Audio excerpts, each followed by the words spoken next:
subscribe ya teman-teman.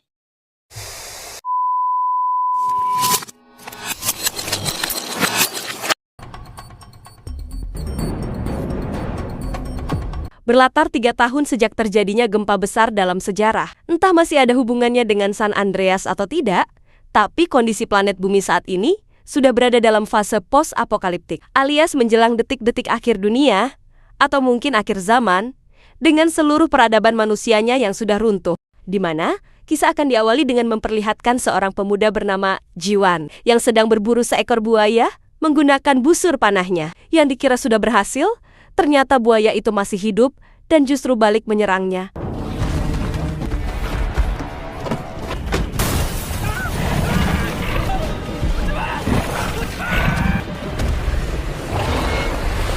Dan ya, inilah jagoan kita semua, yaitu Danli, yang merupakan sahabat dekat Jiwan. Hanya bermodalkan sebilah golok, beliau berhasil mengaparkan si buaya hingga beliau tewas saat itu juga.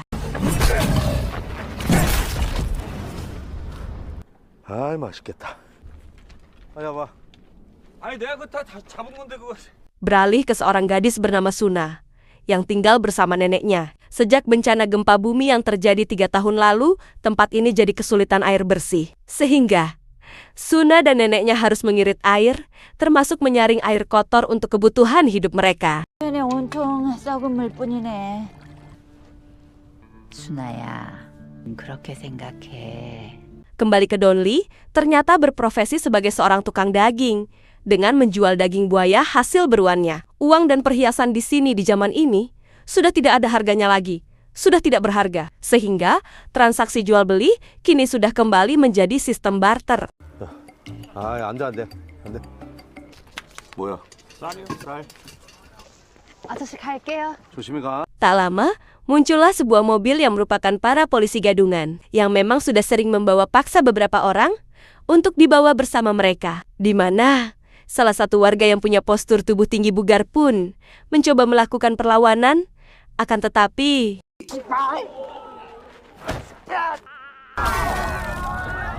disitulah mereka melihat sosok Sunah yang tampak masih muda, sehat dan cantik. Sehingga, tanpa banyak pikir panjang, salah satu polisi gadungan pun menjambak Sunah untuk ikut bersama mereka. Melihat gadis yang disukainya sedang kesulitan, Jiwan yang sedari tadi sudah menahan kesabaran pun akhirnya turun tangan juga. Namun karena jumlah mereka lebih banyak, maka dialah yang justru harus dikeroyok rame-rame oleh para polisi gadungan tersebut.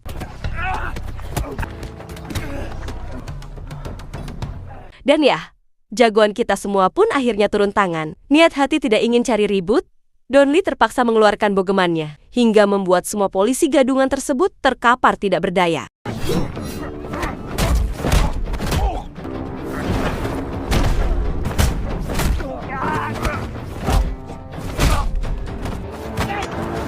Salah satu polisi gadungan pun mengaku, mereka hanya menjalankan tugas sesuai perintah dari seorang penjahat bernama Tiger, yang ternyata Donli pernah mengenalnya di masa lalu. Lantas, ia pun melepaskan mereka semua, sembari menitipkan salam untuk orang bernama Tiger tersebut.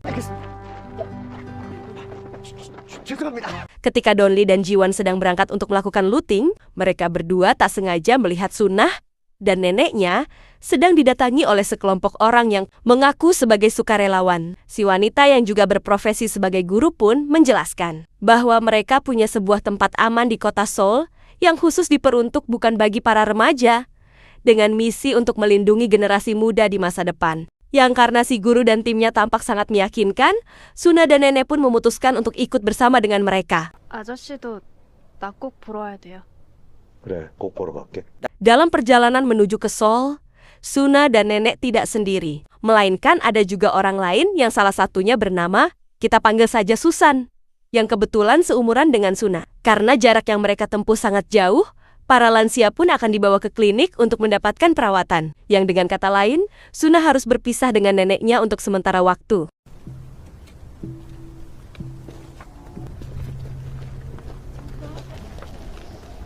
Alih-alih dibawa ke klinik, neneknya Sunah dan seorang nenek pun malah dibawa ke tepi jurang dan dihabisi di tempat tersebut, di mana pada waktu yang bersamaan, Donli dan Jiwon yang sedang looting pun menyaksikan kejadian tersebut, sehingga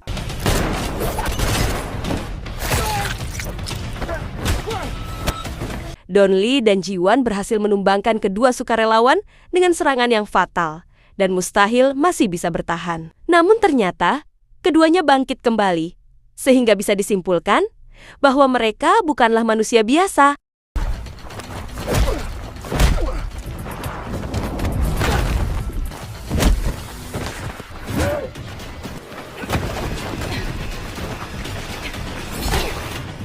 Dan ya, muncullah seorang wanita asing yang membantu Donli dan Jiwan, sehingga mereka berhasil menumbangkan kedua sukarelawan jahat tersebut dengan cara memenggal kepalanya. Setelah menguburkan si nenek dengan layak, Donli dan Jiwan pun menghampiri si wanita asing yang bernama, kita panggil saja Rina. Ia mengaku adalah mantan sersan tentara di pasukan khusus, dan kedua sukarelawan yang barusan mereka hadapi adalah mantan anak buahnya. Rina juga menjelaskan bahwa si guru dan kelompok sukarelawannya adalah orang jahat. Begitu pula tempat yang mereka tuju. Bukanlah suatu tempat penampungan yang baik, seperti yang si guru ceritakan, melainkan sebuah gedung apartemen yang sangat-sangat berbahaya. Rina pun menceritakan kronologi yang berawal sejak 1 tahun yang lalu. Saat itu, ia dan rekannya yang bernama Kwon tengah melakukan pencarian terhadap orang-orang yang masih bertahan hidup dari bencana gempa. Sampai akhirnya, mereka tak sengaja menemukan sebuah gedung apartemen yang masih berdiri kokoh dan memutuskan untuk menjadikannya tempat penampungan bagi orang-orang yang masih bertahan hidup. Sampai suatu hari, muncullah seorang dokter bernama Yang Jisoo, satu-satunya dokter yang mungkin masih hidup di planet bumi ini. Alih-alih bantu orang yang membutuhkan, Dr. Jisoo ternyata melakukan semacam eksperimen yang melibatkan remaja dan anak-anak di bawah umur. Beliau rupa-rupanya sedang melakukan penelitian untuk menciptakan manusia usia generasi terbaru yang digadang-gadang mampu bertahan hidup dari kondisi ekstrim, seperti dapat hidup tanpa makan dan minum selama berbulan-bulan, memiliki ketahanan terhadap kondisi ekstrim, dan luka dengan tingkat yang fatal. Yang pada intinya, Dr. Jisoo sedang menciptakan manusia yang sulit mati. Namun mengetahui eksperimen ini harus melibatkan remaja dan anak di bawah umur, Rina tentu saja menolak ide tersebut, sehingga terjadilah sedikit perdebatan yang diakhiri dengan pemaksaan dari rekannya sendiri, yaitu Kwon, yang ternyata lebih memihak kepada Dr. Jisoo ketimbang sahabatnya sendiri.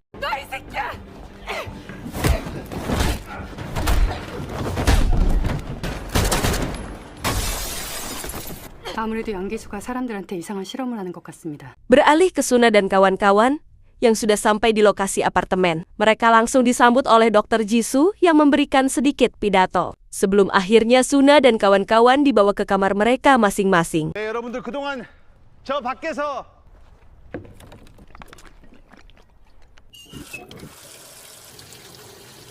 Kembali ke Donli dan Jiwan yang akhirnya setuju untuk membantu Rina menyelamatkan anak-anak dari apartemen tersebut. Terlebih lagi, ada Suna yang sangat dekat dengan mereka. Masalahnya, untuk masuk ke sana tentu saja tidak bisa semudah itu, karena akan ada banyak sekali tentara yang berjaga. Sehingga Donli terpikir seseorang yang mungkin bisa membantunya, yaitu musuh bebuyutannya di masa lalu yang bernama Tiger, yang tiada lain adalah pimpinan polisi gadungan yang sempat muncul di awal tadi. Dan inilah orangnya si Tiger, ketua preman akhir zaman yang sedang melakukan duel dengan kelompok preman lain, di mana saat kedua kelompok tidak terima dengan hasil pertarungan, maka terjadilah tawuran yang cukup brutal. Dan inilah yang terjadi.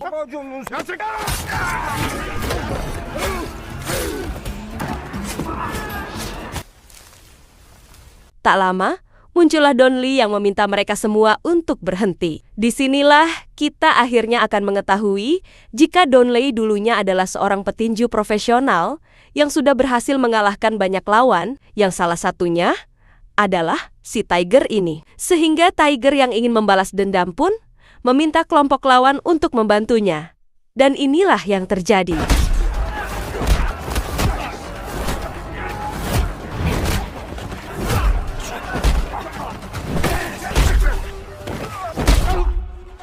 Dan ya, Tiger pun meringis kesakitan, hanya dengan satu bogeman yang dilayangkan Donli. Sementara kelompok lawan memilih kabur meninggalkan tempat tersebut. Donli pun interogasi satu persatu anak buah Tiger, termasuk Tiger sendiri, tentang di mana lokasi apartemen yang dimaksud dan bagaimana cara untuk bisa masuk ke sana. Yang karena mereka semua memilih bungkam, maka jangan salahkan Donli apabila ia memberikan sedikit shock terapi yang cukup brutal dan pastinya menyakitkan. 좀 자고 있어.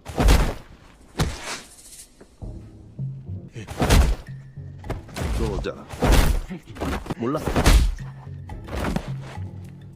Tak ingin bernasib sama seperti anak buahnya, Tiger pun memilih jujur dengan menjelaskan bahwa Dr. Jisoo dan pasukan sudah berhasil menguasai semua air bersih, sehingga Tiger mau tidak mau harus bekerja untuk Dr. Jisoo dengan cara mencari remaja dan anak-anak untuk ditukarkan dengan air bersih. Yang ketika Donli sudah mendapatkan apa yang dia inginkan, maka Tiger pun disuruh tidur. 말하느라고 피곤할 텐데 한숨 자라. 아니 나 뭐 그렇게 안 피곤한데? 한숨 자. Beralih ke apartemen, Dr. Jisoo mulai memberikan arahan kepada para tamu baru bahwa orang yang usianya di atas 30 akan tinggal di lantai bawah untuk bekerja sebagai penyaring air bersih bersama dengan para pekerja lain. Sementara untuk remaja akan dibawa ke lantai atas untuk mengikuti kegiatan belajar mengajar demi tetap mencerdaskan generasi masa depan.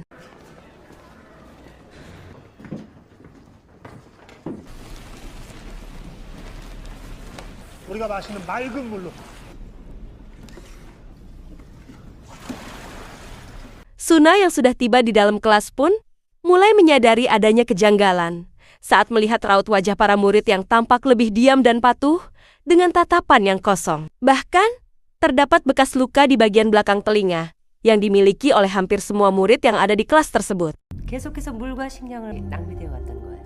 그래야만 생존할 수 있는 Tak lama, semua murid pun dibagi botol air minum, di mana saat mereka langsung meminumnya, Suna justru malah menanyakan keberadaan neneknya. Sehingga, si guru pun menjawab bahwa nenek Suna sakit parah, sehingga harus mendapat perawatan 2-3 hari lagi. Yang hal itu tentu saja membuat kecurigaan Suna semakin bertambah, dan memutuskan untuk tidak meminum air tersebut.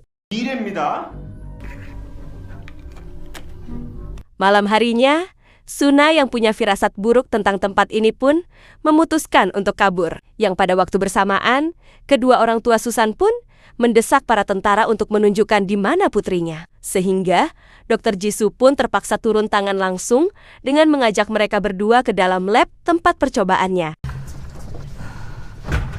아니 내가 분명히 Sebelum Dr. Jisoo dan orang tua Susan tiba di lab, Suna ternyata lebih dulu tiba di sana dan menemukan beberapa berkas penelitian yang isinya sungguh mengejutkan karena Dr. Jisoo sudah mengorbankan ratusan para remaja dan anak-anak untuk percobaan ini. Ia menggabungkan DNA manusia dan DNA reptil untuk menciptakan manusia generasi terbaru yang sulit mati dan mampu bertahan dalam kondisi ekstrim. Sehingga sekarang semuanya menjadi masuk akal kenapa beliau membawa dirinya termasuk anak-anak seumurannya ke tempat ini.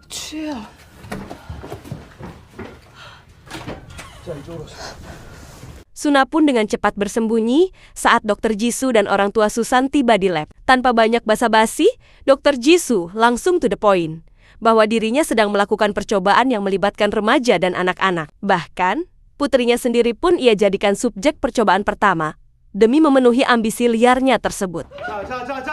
주회장 자극시키지 마세요. 따님 위험합니다. Melihat Susan terbaring di atas meja operasi, sang ayah pun dengan cepat membangunkannya, yang justru malah memperburuk situasi ketika tubuh Susan mengalami kejang hebat hingga tewas seketika. Melihat subjek eksperimennya maut, Dr. Jisoo pun marah besar dan menghabisi kedua orang tua Susan dengan cukup barbar. Karena Suna berisik dan mengeluarkan suara, Dr. Jisoo pun berhasil menemukan keberadaannya dan menjadikan Suna sebagai subjek baru eksperimennya. 너 지금 잘 됐네. 젊다는 거 참 좋아. Keesokan paginya, Donli dan kawan-kawan pun sudah tiba di depan gerbang apartemen dengan si Tiger sebagai penunjuk jalan. Dengan dalih mengantarkan barang baru, Tiger pun mencoba melobi seorang penjaga agar diizinkan masuk, akan tetapi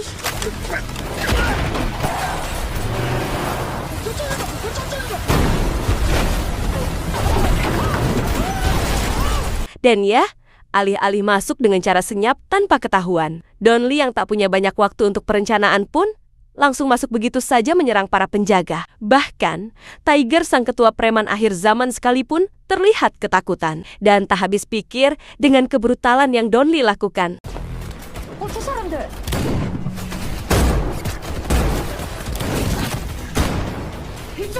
Melihat Donli CS menyusup masuk, si guru pun segera melaporkan hal itu kepada Dr. Jisoo. Namun karena beliau sedang sibuk mengoperasi Suna, ia pun tetap melanjutkan pekerjaannya. Dan si guru memberitahu Kwon untuk memberi hak membereskan masalah tersebut.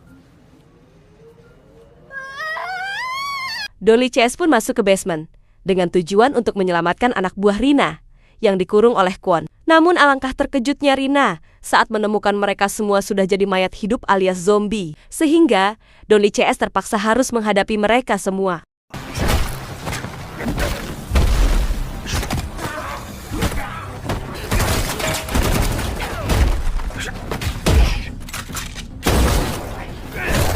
Selesai dengan para zombie, Donli CS kini harus menghadapi Kwon dan pasukannya yang sedang menuju ke basement.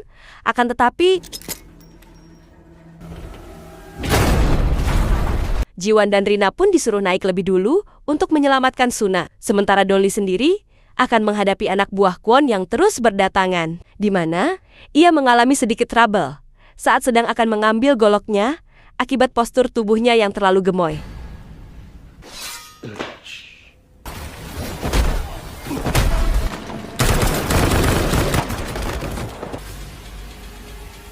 Tepat saat Donli sudah selesai membereskan puluhan anak buah Kwon, Jiwan dan Rina sendiri sedang kesulitan menghadapi para tentara yang terus-terus saja bermunculan. Sehingga, untuk mempersingkat waktu, Jiwan pun diminta untuk pergi duluan, sementara Rina akan menghadapi mereka semua sendirian.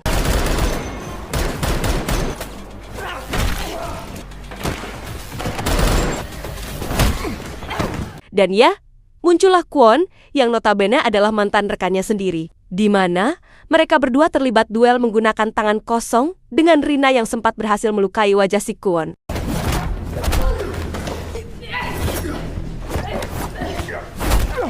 Pada akhirnya, Rina pun harus kalah dari si Kwon yang melemparnya ke bawah gedung, di mana Jiwan tiba-tiba muncul sambil menyandera si guru. Begitu pula dengan Donli yang sudah tiba di sana, dan nampaknya akan menjadi lawan seimbang bagi si Kwon yang kuat ini. 뭐 묻은 거야? 재밌네. Disinilah adrenalin sesungguhnya akan dimulai. Ketika Donli kesulitan mengalahkan si Kwon yang sulit mati ini, berkali-kali Kwon dibanting ke sana kemari, ia bangkit lagi. Sehingga Donli merasa perlu untuk menggunakan treatment khusus yang berbeda, dengan cara melemparkannya ke tepi gedung dan memotong kelapanya agar terpisah dengan tubuh bagian bawahnya.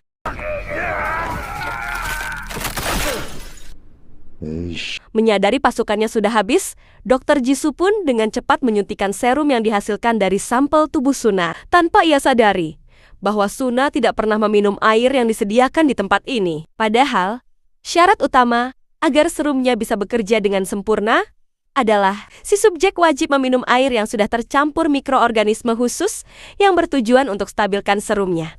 Sehingga, alih-alih memperkuat tubuhnya, Dr. Jisoo justru mengalami masalah serius ketika serum tersebut menolak bersatu dengan metabolisme dalam tubuhnya. Tak lama, muncullah Jiwan bersama si guru, yang langsung dilumpuhkan oleh satu tentara wanita anak buahnya, Dr. Jisoo. Sadar tempat ini sudah tidak worth it, Dr. Jisoo pun berencana pergi dengan membawa serta separuh tubuh putrinya ke dalam koper. Namun saat akan keluar, datanglah Donli yang langsung menghabisi si tentara wanita, termasuk si guru. Sehingga Dr. Jisoo pun dengan liciknya melemparkan sebuah granat demi untuk keselamatan diri sendiri.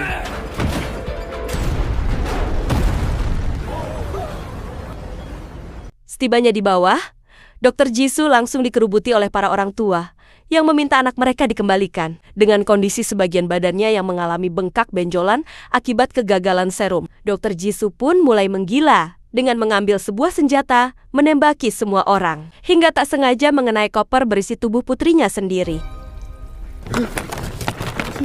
Alih-alih akan membangkitkan kembali putrinya, Dr. Gisa justru harus mengalami 2 kali rasa sakit kehilangan putri tercinta-cintanya oleh karena perbuatannya sendiri, yang tepat saat tubuhnya semakin membengkak tidak karuan. Muncullah Donli dan kawan-kawan yang tanpa ragu langsung menghabisinya saat itu juga.